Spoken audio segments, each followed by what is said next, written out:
The sign was written in purple marker and taped inside the bakery window at the exact height of Sophie Bennett's face. Mom wanted. Underneath, in smaller letters, she had listed 3 qualifications. Like cinnamon, knows bedtime stories, does not leave when things get hard. Noah saw the sign at the same moment he saw 3 customers lifting their phones. He was halfway through the dining room with a tray of honey rolls balanced against one palm. The Saturday crowd filled every small table in hearth and honey. Sunlight turned the front windows gold.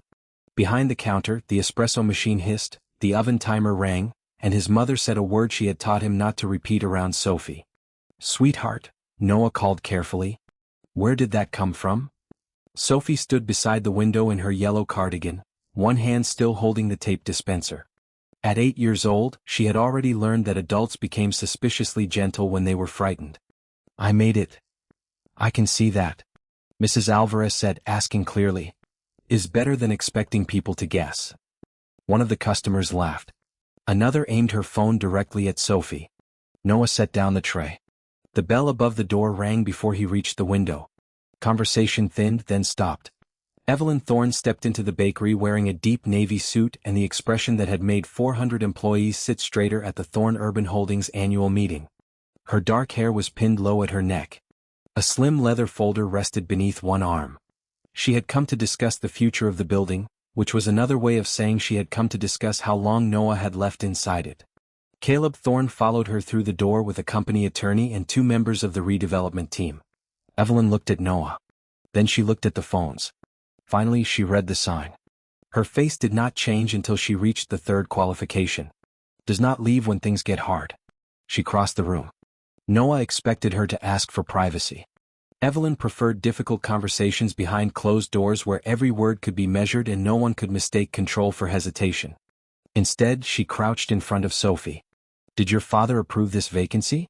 she asked. Sophie shook her head. "He didn't know we had one." A laugh moved through the room. Noah closed his eyes for half a second. Evelyn stood, peeled the paper from the glass and folded the tape neatly over the back.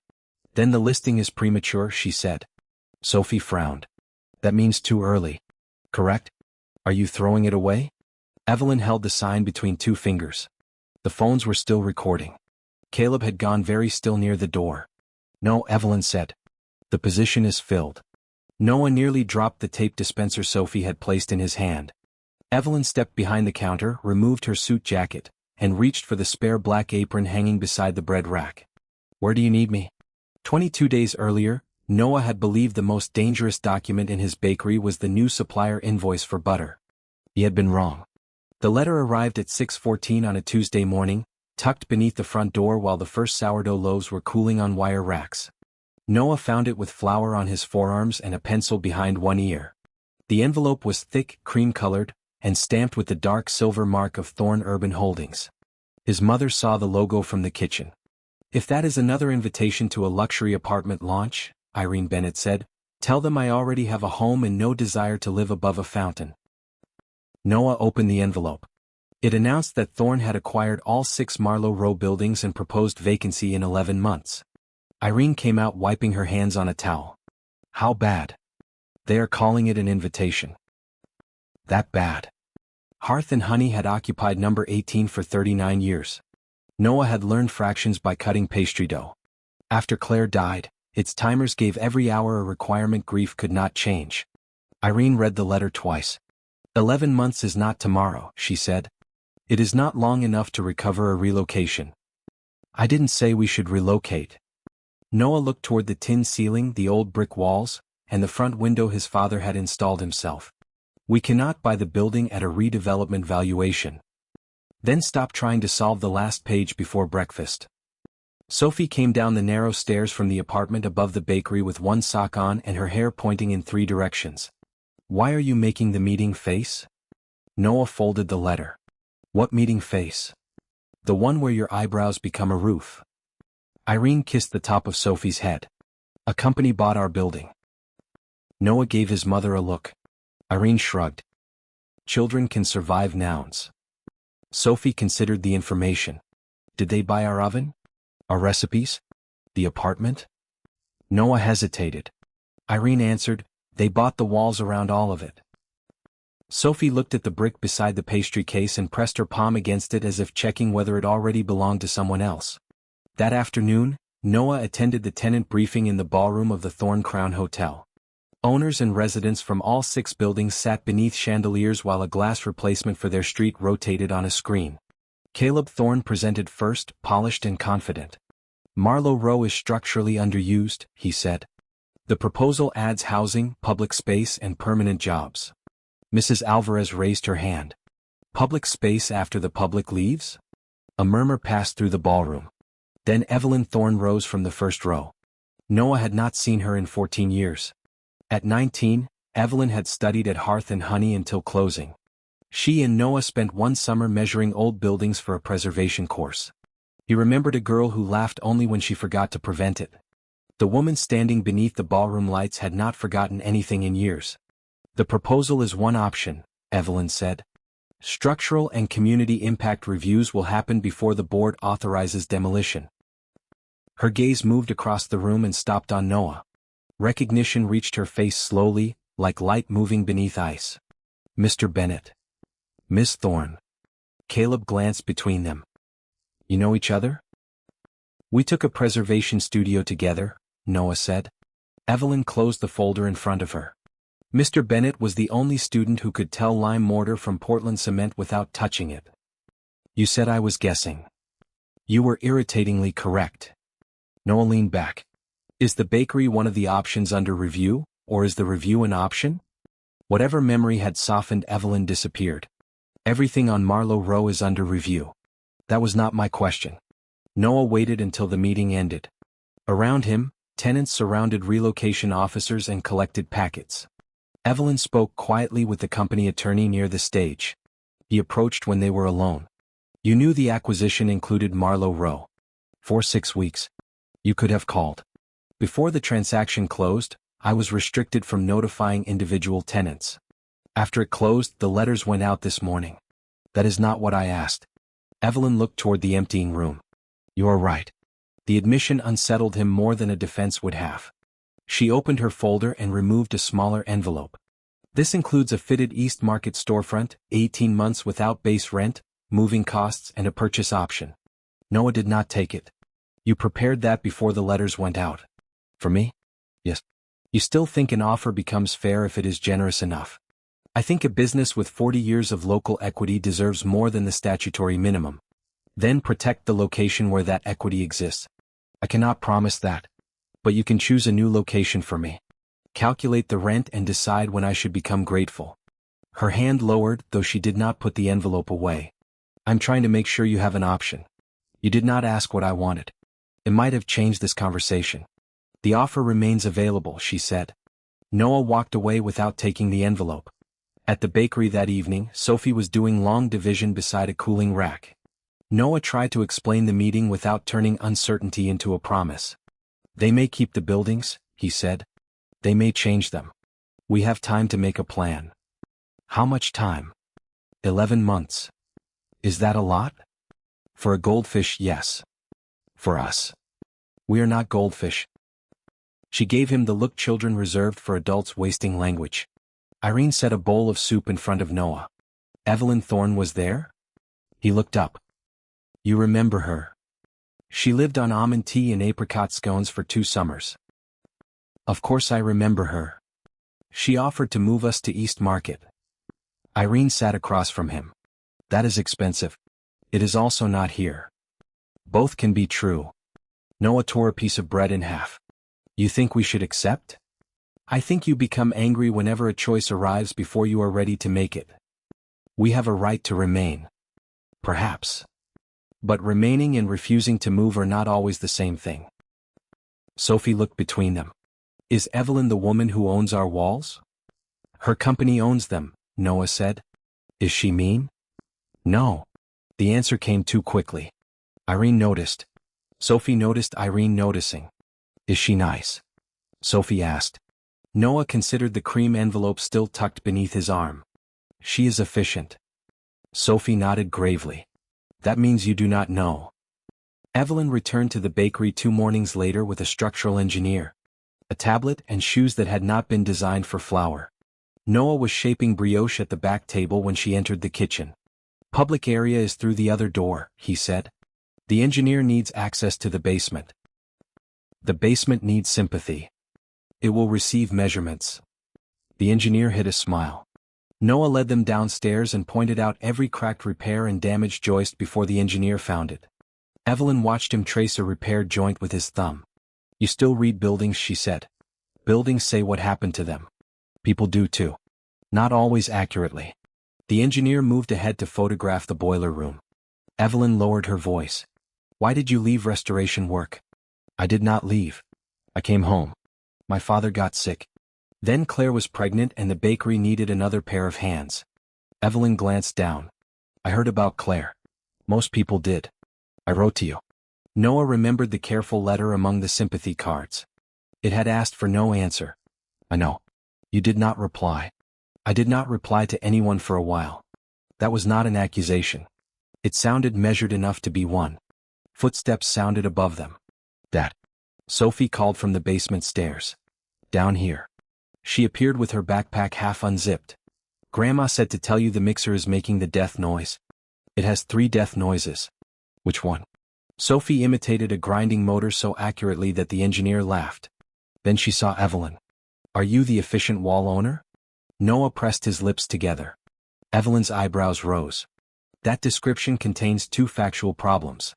Dad said your company owns the walls. That part is temporarily accurate. And he said you were efficient. Evelyn looked at Noah. It was not a compliment. It rarely is when he says it. Sophie came down the remaining steps. Can you fix mixers? No. Do you know someone who can? Evelyn considered the question as seriously as if Sophie had asked for a financing model. Yes. Then you are useful. Noah covered a laugh with a cough. Evelyn took out her phone. Apparently, the repair technician arrived before noon. Noah found the efficiency infuriating. He found Sophie's delight more difficult to resist. Over the next week, Evelyn appeared often enough that the bell above the bakery door began to sound different when she entered. Some mornings she brought engineers. Twice she came alone and ordered almond tea at the corner table where she had studied as a teenager. You remember, Noah said. Your mother would be offended if I didn't. Through the kitchen door Irene called, I heard that. Evelyn smiled before she could prevent it, and Noah saw the girl who had once laughed over a crooked cardboard model. Why did you take the acting chair position? He asked. My uncle had a stroke. Caleb prefers decisions he can defend in a spreadsheet. And you? Decisions that survive outside one. She opened the tablet in front of her. The structural report is better than expected. The 6 buildings can be retained. Hope moved through Noah before caution caught it. Can be is not will be. No. What is the gap? The glass proposal produces a higher immediate return. Preservation requires capital repairs, phased vacancies, and coordination among 24 leases. The board will not choose it because people like the brick. Then we give them another reason. Evelyn studied him. You still have your license? Inactive, not expired. Reactivate it. That sounded like an order. It was a suggestion delivered efficiently. 4 years, Noah had treated architecture as part of his life before hospital corridors and raising a child alone. His drawings waited upstairs beneath bakery invoices. I run this place full-time. You described the basement load path before my engineer removed his camera cap. She slid the tablet toward him. The screen showed a blank alternative proposal template. Bring me a plan the board cannot dismiss as sentiment. I can open the door, she said. You will have to build whatever walks through it. That evening, Noah carried his old drafting case down from the apartment. Inside were scale rulers and the mechanical pencil Claire had given him on their first anniversary. A note in her handwriting remained taped inside the lid. For the man who measures everything except how much he does. The note was memory, not permission. The dead did not owe the living predictions. Irene placed a fresh pad of trace beside him. Sophie climbed into the next chair with colored pencils. What are we drawing? A way for 6 old buildings to earn enough money to remain 6 old buildings. Can I draw people? They are usually the expensive part. For the next 9 days, Hearth and Honey became a bakery in the morning and a planning office at night. Maya Ortiz arrived with 10 mint law books and 3 legal pads. She had known Noah since school and could insult him in ways that improved his decisions. Within 10 minutes, she found a clause that would let the owner price everyone out through capital improvements. Noah crossed it out. Mrs. Alvarez brought enrollment numbers from the dance studio. The tailor provided 15 years of receipts. The restaurant owners produced delivery schedules, payroll records, and enough food to make every meeting last longer than planned. Evelyn came after work, always without her jacket by the second hour. Evelyn gave them no internal numbers. She asked questions that forced Noah to build stronger ones and model the worst case. At 11:30 one night, Noah found Sophie asleep across two chairs with her head in Evelyn's lap. Evelyn had not moved for nearly an hour. One hand rested lightly over Sophie's shoulder. With the other, she scrolled through a maintenance cost forecast. "You could have put her upstairs," Noah whispered. "She wakes when I move. She wakes when a moth changes direction." He lifted Sophie carefully. Her arms went around his neck without her eyes opening. "You smell like bread," she mumbled. "Occupational hazard." As he turned toward the stairs, Sophie reached one hand back toward Evelyn. "You're coming tomorrow?" Evelyn hesitated. "If your father finishes the revised reserve schedule." Sophie opened one eye. "That means yes." Noah carried her upstairs. When he returned, Evelyn was standing beside the window. "She should not become attached to a promise I cannot make," she said. "You came to 6 meetings in 9 days for the proposal. You repaired her music box yesterday. It needed a battery. You knew which song she wanted before she asked." Evelyn turned toward him. "What are you accusing me of?" "That is the problem. I do not know." The bakery was silent around them. Streetlights shone across the glass. On the table lay rent rolls, floor plans, and a plate with one untouched cinnamon nut. "You asked why I did not call after the acquisition," Evelyn said. "I told myself the answer was the transaction restriction. That was true for 6 weeks. It was not true on the 7th. Noah waited. "I knew what this place meant to you. I knew what Claire meant to you. I did not know how to walk back through that door without looking as if I had waited for an opening." He felt the words settle between them. "Did you wait for an opening?" Her expression became very still. "Noah, I respected your marriage. I respected your grief. Those are not the same as having no feelings before or after either." He looked at the dining room where she had studied as a teenager. "You never said anything. You were building a life. And now your building is in my portfolio. That is another efficient answer. It is the only safe one." Noah stepped closer. "Safe for whom?" The timer in the kitchen rang. Evelyn picked up her jacket. "Your test lows." "Evelyn, the board review is in 12 days. Finish the plan." She left before he could decide whether stopping her would be honest or merely lonely. The next morning, Sophie's school sent home a family history assignment. Students were asked to create a small poster called "The People Who Made Me." They could include parents, grandparents, guardians, friends, teachers, neighbors, and anyone they considered family. Sophie spread photographs across the corner table after school. There was Claire holding her as a baby, Irene dusted with flour, Noah asleep on the sofa with a picture book over his face.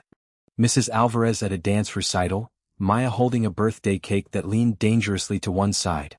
Sophie left one square empty. "Who goes there?" Noah asked. "I don't know yet." "Then you can leave it empty." Mrs. Alvarez says empty spaces get filled by the loudest person unless you choose. Mrs. Alvarez has opinions about everything. She says that too. Noah sat beside her. "Are you asking me something?" Sophie lined up the edge of a photograph with the paper. "Moms came to school today to practice the family breakfast. I can come to the family breakfast. It is called that now because 2 dads complained." "Good. I know you can come." He waited. "I remember Mom's red scarf," Sophie said, and her voice when she said my whole name, "but I don't remember what she did when I had a bad dream." Noah's chest tightened. "She sat on the floor beside your bed because if she climbed in, you stole the blanket." "Did she sing?" "Badly." "Worse than you?" "Much worse." Sophie smiled, then looked at the empty square again. "If I love someone else there, does it push Mom out?" "No." "Are you sure?" "Love is not a table with a limited number of chairs." She considered this. "Then why do we have so many empty chairs upstairs?" Noah almost answered with something easy. The bakery was busy. He worked early. Dating was complicated. Sophie needed stability. All of it was true and none of it answered her. "Because I got used to not inviting anyone," he said. Sophie nodded as if he had finally used the correct unit of measurement. 2 days later, Evelyn joined the tenant meeting by video. The board advanced its schedule. You need commitments from 80% of commercial tenants and a 10-year forecast by Monday. Maya stared at the screen. That is 4 days. I voted against the schedule. It passed. Noah watched the exhaustion beneath her perfect composure. When did you last sleep? He asked. Not on the agenda. Sophie came through the kitchen holding a tray with almond tea and a cinnamon knot for Evelyn, she announced. She is inside the computer. Irene said. Then show her. Noah turned the screen. For the first time that night, Evelyn's face softened. Thank you, Sophie. It will be here when you come back. Evelyn looked at Noah. Monday, he said, you will have the plan. They worked through the weekend. On Saturday, the bakery held a tasting event to collect pledges and document foot traffic. Customers, a food writer, and a redevelopment reporter filled the room. Noah was in the kitchen when Sophie found a piece of purple poster board left from her school assignment. No one saw Sophie write the sign. Mom wanted like cinnamon, knows bedtime stories, does not leave when things get hard. She taped it inside the front window. One customer thought it charming. Another suspected a social media campaign. The reporter asked whether Sophie's father knew. That was when Noah came through the dining room with a tray of honey rolls. That was when Evelyn entered with Caleb and the redevelopment team. And that was when the sign stopped being a child's private wish. Evelyn saw the phones, read the third qualification, and removed the paper from the glass. Did your father approve this vacancy? She asked. He didn't know we had one. Then the listing is premature. Are you throwing it away? No. The position is filled. She tied on the spare apron and stepped behind the counter. Noah followed her into the kitchen. What are you doing? The reporter was asking an 8-year-old whether her father is lonely. I stopped the interview by announcing that you are applying to be my daughter's mother. What I did not say mother. You said the position was filled. You made it larger. Her grip tightened on the tray. Would you prefer that clip to show Sophie asking strangers not to leave her? I would prefer you not answer for my family. The words landed hard enough that Evelyn set the tray down. You are right, she said. She untied the apron. Sophie stood in the doorway. You don't want the job? She asked. Evelyn looked at the sign in her hand. That is not a job anyone can claim without an interview. Sophie considered the correction. Dad makes people do 2 interviews. Sophie? And a trial shift. Evelyn crouched so they were eye level. I should have asked before I answered. Would you have answered the same? Noah held his breath. Evelyn did not look at him. Yes, she said. Sophie nodded. Then you can keep the sign until the interview. She went back to the dining room. Evelyn stood. I'm sorry, she told Noah. For the way I said it, not for meaning it. Then she retied the apron and carried the tray outside. By noon, the video had been posted from 4 angles. By 2, the phrase cold Heiress fills bakery vacancy was moving through local feeds. By 4, Hearth and Honey had sold every loaf in the building. At 5, Caleb asked Evelyn to meet him upstairs. Through the thin floor, Noah heard Caleb warn her that the video made her judgment and disclosure part of the board review. There is no relationship to disclose. Noah felt the sentence before he could remind himself that it was technically true. Caleb left by the rear stairs. Evelyn came down 10 minutes later carrying her jacket and the folded sign. After closing, Noah stood behind the counter counting a register that did not need counting. There is no relationship, he said. Evelyn stopped. You heard. These floors were built before privacy. She placed the sign on the counter between them. A feeling is not a relationship, Noah. Neither is a sentence said in front of a camera. A relationship requires 2 people to choose it. You have spent 3 weeks choosing where I move, which deadline I meet, and what role you have in Sophie's life. I apologized for crossing that line. You apologized and kept the sign. Evelyn looked down at the purple letters. Because I wanted it. The bluntness silenced him. I wanted one thing in that room that was not a negotiation. She said. I wanted to be the person who does not leave when things get hard. And I said it the way my family says everything important. As if declaring it made refusal impossible. Noah came around the counter. It does not. I know. Do you? Her eyes lifted to his. I am standing here waiting for your answer. Noah thought of Claire's photograph, the empty chairs upstairs, and 14 years of Evelyn turning requests into plans because plans could not say no. Dinner, he said. Evelyn blinked. What? One dinner. No engineers, no board documents, no Sophie, no decisions about buildings. Is that the interview? It is the first one. Your daughter said there were two. She is not in charge of hiring. From the staircase Sophie called, "Yes, I am."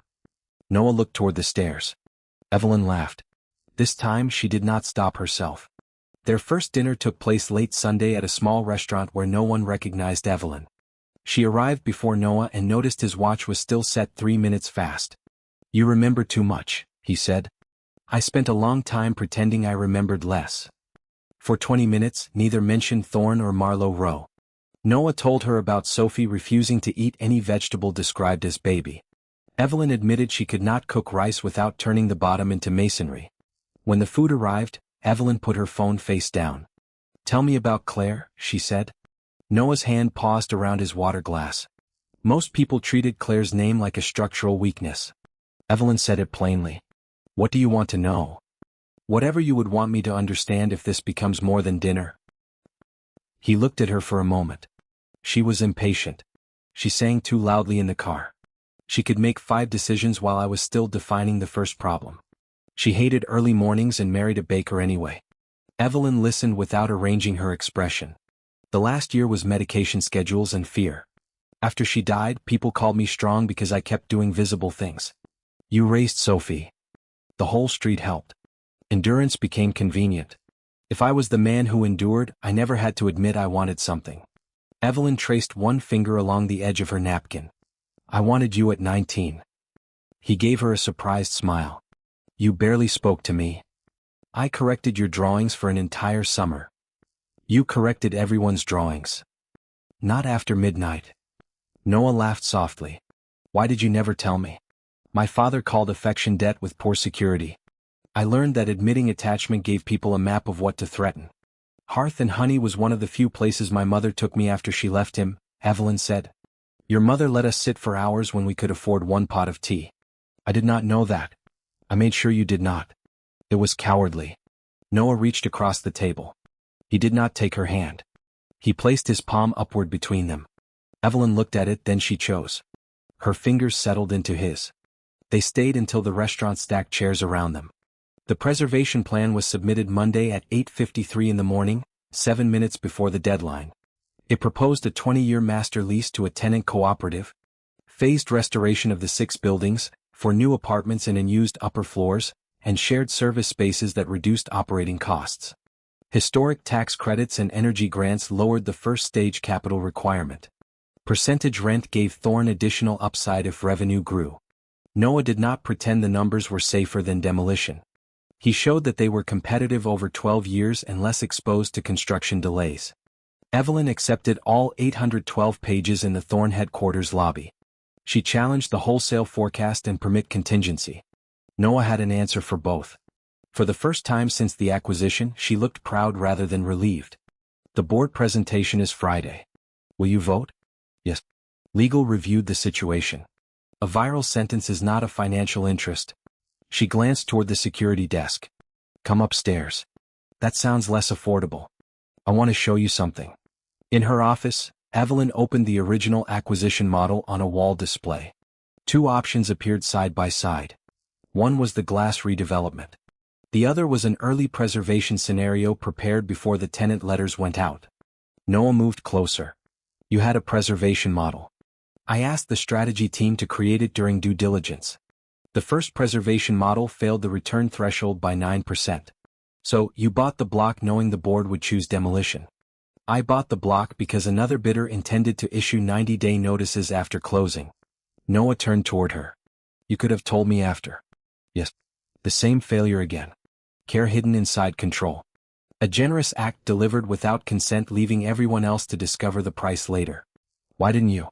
"Because if the board chose demolition, I wanted you angry enough to take the East Market offer. You wanted to manage my disappointment. I wanted the bakery to survive. Those are not the same. I know that now." Noah looked back at the 2 models. "Why show me this?" "Because you asked for honesty. And this is the part that makes me look worst." It did not erase the mistake. It kept him in the room. "No more protected truths," he said. "Agreed." "No private help that changes the competition." "Agreed. And if the board rejects our plan, You do not buy me another bakery. Evelyn's expression suggested physical discomfort. No. That was not a negotiation. Fine. Say it. I will not buy you another bakery. You make it sound painful. Evelyn reached for his tie and straightened a knot that did not need straightening. You came to a corporate office wearing flour on your cuff. It is our strongest brand asset. Her hand remained near his collar. Noah touched her wrist. Is this another declaration? He asked. It is a request. For. She leaned closer, stopping before the distance disappeared. The second interview. He kissed her. Was not careful. For 14 years, Evelyn had built sentences around every unguarded thing she wanted. Noah felt the moment she stopped constructing them. When they separated, her hand was still twisted in his tie. Did I pass? She asked. There is a trial shift. Your hiring process is excessive. Take it up with management. For 3 days, possibility arrived at the same speed as trouble. Evelyn had breakfast with Noah and Sophie and produced one pancake Sophie declared legally round. On Friday morning, Noah entered the Thorn boardroom with Maya and representatives from every building on Marlowe Row. Caleb presented a disciplined redevelopment case to the board. Noah answered with revenue, vacancy, construction timing, and the cost of erasing a functioning commercial ecosystem only to build another. Control is not the same as certainty, he told the board. The glass proposal assumes 28 months from vacancy to occupancy. 3 comparable projects have averaged 41. Our plan earns rent during every phase. Evelyn asked the hardest questions. Noah answered all but one. At 12:20 the board recessed. Maya touched his shoulder. You did well. That is what people say before votes they cannot predict. You still did well. Caleb stood near the windows, speaking with 2 directors. Evelyn had stepped into the corridor with company counsel. Noah's phone vibrated. Maya's did too.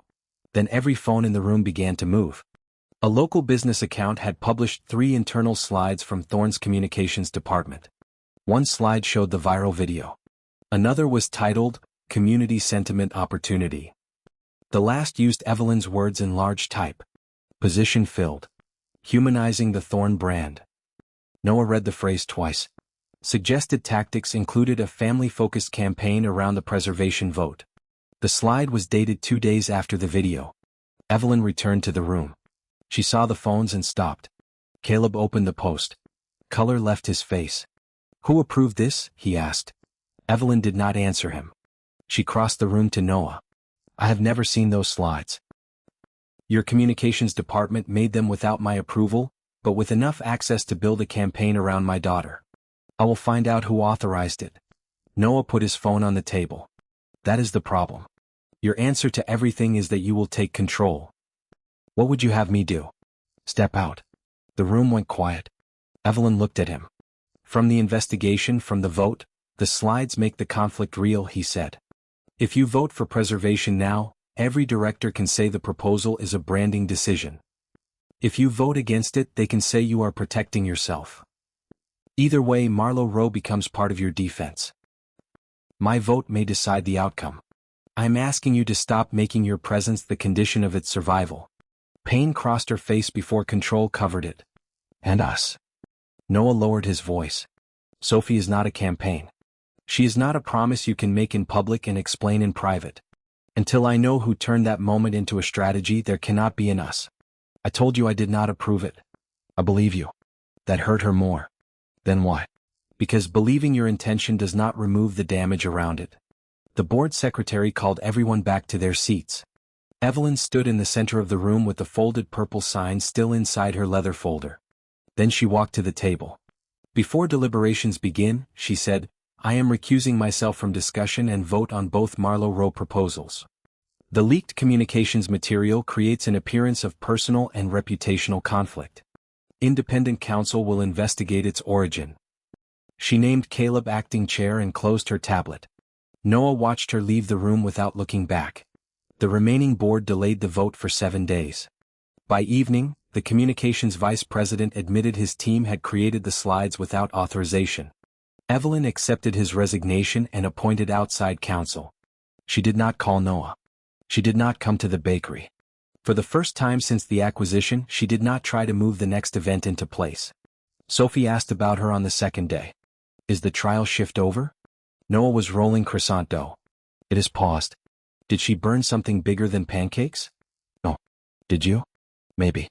Sophie stood on her stool beside the work table. The sign said, "Does not leave when things get hard." I remember. She didn't leave. You told her to. Noah set down the rolling pin. I told her to step out of a company decision. That was right. Did you tell her to step out of everything? He had. The vote boundary was right. Using it to escape uncertainty was not. Irene entered with a box of invoices. Your daughter has inherited my gift for timing, she said. I am aware. Sophie went upstairs to finish homework. Irene waited until the door closed. You were right to protect Sophie, Irene said. You were also relieved to find proof that wanting Evelyn was dangerous. The slides were real. So was the recusal. She removed the rolling pin from his hand before he flattened the dough into floor tile. Claire died, Irene said. Evelyn may leave. The bakery may close. Sophie will grow up and choose a city too far from you. You cannot turn uncertainty into betrayal simply because both make you afraid. Noah looked at the butter breaking through the ruined layers. What if I let her in and Sophie loses someone again? Then Sophie learns that love can end and still have been real. She already knows pretending not to need it does not prevent loss. The next 6 days belonged to the plan. Without Evelyn's vote, Noah needed to win directors who had treated preservation as her personal project. He rebuilt the presentation around governance. Maya secured commitments from 22 of 24 leases. The theater company agreed to share space. The restaurants formed a purchasing cooperative and Irene offered the tenant group a license to Hearth and Honey's wholesale brand. You never told me you would do that, Noah said. You did not ask. Everyone has become very interested in that sentence, perhaps because you needed to hear it. The greatest risk was hidden structural damage. At 2 o'clock in the morning, Noah discovered that the east wall cracks aligned with a rainwater channel removed in 1968. If the municipal drawing confirmed it, the repair would cost far less than the reserve assumed. Evelyn could have opened the archive with one call. Noah called Maya instead. After 6 hours they found the drawing. A revised engineering opinion cut the contingency by nearly 40%. On the morning of the final vote, Noah arrived at Thorne headquarters carrying one document tube and no expectation that Evelyn would be inside. She was not. Caleb chaired the meeting. The board asked fewer questions but each carried more weight. Noah showed that cross-default protections, reserves, and performance reporting distributed rather than ignored the risk. Caleb looked at the revised structural report. Who commissioned this opinion? Caleb asked. The tenant group. The process needed a result no one could attribute to Ms. Thorne. The vote began at 11:40. 4 directors chose redevelopment. 4 chose preservation. Caleb held the final vote. He studied the 2 resolutions for so long that the clock became audible. This proposal is not sentiment or instinct, Caleb said. It is a disciplined operating alternative improved by independent review. Caleb marked the page. I vote to approve the preservation master lease subject to final credit documentation. Noah did not hear the next sentence. Mrs. Alvarez grabbed Noah's arm. Maya laughed. Irene, watching from the bakery, covered her face with both hands. Caleb waited until the room cleared. Where is Evelyn? At the municipal archive. What? She sits on the foundation board. She recused herself from this vote. Not from making sure the archive remains funded. Noah looked toward the document tube on the table. Caleb closed his folder. For what it is worth, the communication slides were never hers. She could have forced the board to let her vote after the investigation cleared her. Why didn't she? You asked her not to. Noah found Evelyn on the 2nd floor of the old courthouse archive standing between shelves of rolled plans. Dust floated in light from tall windows. She wore a black blouse with the sleeves folded to her elbows and a pencil held her hair away from her face. She looked up when he entered. The clerk said you were here. The foundation is cataloging uncopied drawings before the roof work. We won. Something warm and painful moved through her expression. I heard. Caleb voted for it. Then the plan earned the vote it needed. You knew he might. I knew he would choose the stronger governance case if you gave him one. Noah stepped closer. You could have told me. You asked me to step out. There was no accusation in her voice. That made it impossible for him to argue with. I was right about the vote, he said. Yes, I was wrong about us. Evelyn set down the inventory sheet. Which part? The part where I treated risk like evidence. The slides gave me a reason to believe something I was already afraid of. That you and Sophie would become useful to me. That you would leave when staying stopped being useful. Her eyes lowered for a moment. I made a promise to Sophie before I had earned the right to make it. Then I tried to defend it as crowd management. You had reason to doubt me. Doubt is not the same as a verdict. Noah stood in front of her. I do not need you to save the bakery. I know. I do not need you to become Sophie's mother because she wrote a sign. I know. I want you at dinner tonight. Evelyn's composure broke in one quiet breath. Is that another interview? No. A trial shift? No. Then what are you asking? Noah held out his hand. Palm upward. Exactly as he had at their first dinner. Stay long enough that none of us has to guess. Evelyn looked at his hand. This time she did not need 14 years. She placed her fingers in his. Yes. When they returned to Hearth and Honey, the whole street seemed to be inside. Tenants had brought flowers, sparkling cider, and a hand-painted banner that Irene refused to hang straight. Because, in her words, victory did not require symmetry. Sophie pushed through the crowd. She stopped in front of Evelyn. Did Dad finish the interview? Noah said. There was no interview. You said there would be two. Adults revise processes. That means you forgot. Evelyn crouched beside her. Your father and I are going to see each other. We are going slowly. I am not replacing your mother, and you do not have to call me anything except Evelyn. Sophie looked at Noah. Did you tell her to say all that? No. Good. She turned back to Evelyn. Can you still do bedtime stories? I can read. Dad can read. He does the voices badly. I can do them with dignity. Sophie frowned. That sounds worse. Evelyn smiled. I can learn. She returned the folded purple sign to Sophie. I should not have taken this without permission. Sophie unfolded it and examined the creases. Do you still want the position? Evelyn looked at Noah before she answered, yes, but it is not a position. It is a family. That means no one owns it and everyone gets a vote. Sophie considered this new governance structure. Grandma gets two naturally, Evelyn said. 1 year later, Hearth and Honey closed for 3 weeks, not forever. The cooperative began the first restoration phase by connecting the bakery to the shared kitchen next door. Noah supervised the work with his architecture license active again. He hired another head baker for 3 mornings a week and accepted 2 small preservation commissions on buildings outside Marlowe Row. Irene retired for the 3rd and she insisted final time. Caleb visited every Friday for a honey roll and claimed it was part of the master lease audit.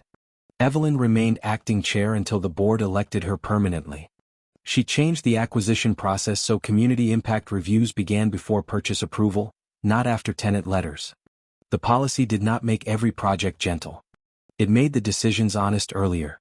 She also learned to make rice. The bottom still required soaking. On the anniversary of the preservation vote, the bakery reopened after renovation. Sophie, now 9, stood on a ladder beside the front window with a piece of tape between her teeth. That is not level. Noah told her. Grandma says victory does not require symmetry. Your grandmother has caused lasting damage. Evelyn entered carrying a box from the printer. She wore a deep green dress and flour was already visible on one sleeve from helping in the kitchen. The new sign is ready, she said. Noah took the box from her. Which sign? Sophie climbed down. Inside the box was a framed piece of purple poster board. Mom wanted like cinnamon, knows bedtime stories, does not leave when things get hard. Across the bottom, Sophie had written one new line in gold marker. Position filled. Noah looked at Evelyn. She did not make a declaration. She waited. He reached into the flour bin beneath the counter and removed a small wooden box sealed inside a clean storage bag. Sophie gasped so loudly that Irene shouted from the kitchen, "Do not start without me." Noah opened the box. The ring had belonged to no one else. He had chosen it with Sophie and kept it hidden for 6 weeks because some decisions deserved preparation even when they did not require control. Evelyn stared at him. This is not payment for saving the bakery, Noah said.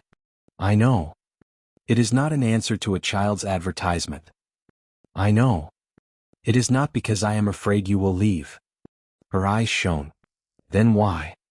Because you stayed when I asked you to step back. You told the truth when it made you look worse. You learned that loving us does not give you control over us and you made room for Claire's memory without treating it like a rival. He took her hand. I love the woman who asks now. Evelyn laughed through the first tear. You have not asked anything yet. Efficient as ever, Noah lowered himself to one knee. Evelyn Thorne, will you marry me? Behind them, the bakery had gone completely quiet. Irene leaned through the kitchen doorway.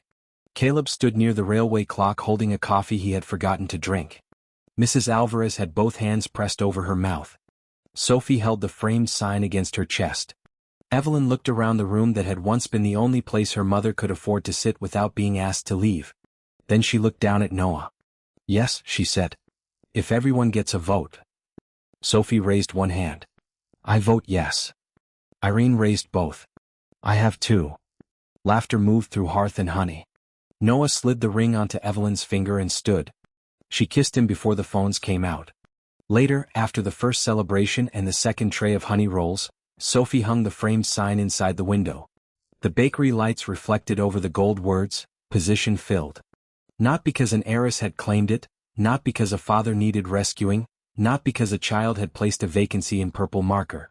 It was filled because Evelyn had learned to ask, Noah had learned to answer. And all three of them had stopped treating love as something loss could make impossible.